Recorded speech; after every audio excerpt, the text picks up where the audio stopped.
अब ये मैं थोड़ा डिटेल में इसलिए बता रहा हूं जिससे आपके ध्यान में रहे, नहीं तो पता चलेगा, लगेगा ये कि भाई ये तो अचानक सब शुरू हो गया है, इसमें गांधी परिवार को फंसाने की कोशिश है। बल्कि मैं तो ये कह रहा हूं गांधी परिवार है इसलिए हाथ डालने की हिम्मत नहीं हो रही, डर लग रहा है एजेंसी।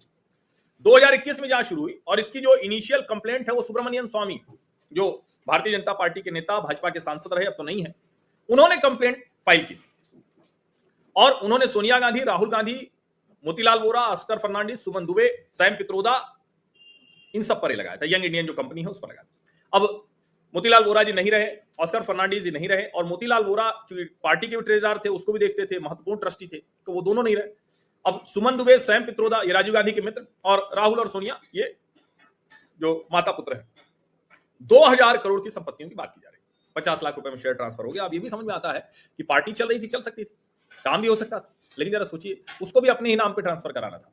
इधर समझिए, और इसमें साफ साफ लिखा हुआ है the legal proceedings against the accused have faced challenges but have been upheld by both the Delhi high court and supreme court of India allowing the investigation to proceed. ये सामान्य बात नहीं है। दिल्ली उच्च न्यायालय और सर्वोच्च न्यायालय दोनों ने इसको जारी रखने की मंजूरी दी, स्वीकृति दी। ऐसा नहीं है कि ये अचानक हो गया। जाहिर है ईडी तो अपना काम कर रही है, वो धीरे धीरे करेगी।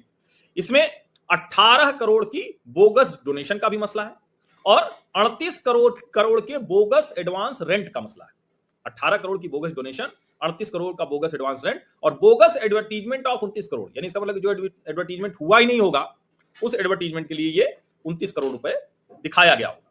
अब जाहिर है ये तो आगे चलेगा मामला जो भी है, और ईडी की तरफ से वही कहा गया है कि to stop the further generation, utilisation, enjoyment of the proceeds of crime and in compliance with section 8 of PMLA 2002 and prevention of money laundering, taking possession of attached or frozen properties confirmed by adjudicating authority rules 2013, the ED has initiated the proceedings to take possession of the tainted property। मतलब साफ साफ लिखा हुआ है कि भाई ये जो है ये मतलब फिर से उस संपत्ति की गड़बड़ न हो, कोई उसका इस्तेमाल न कर ले, अपराध के लिए न हो, इसलिए ये हम ले रहे हैं।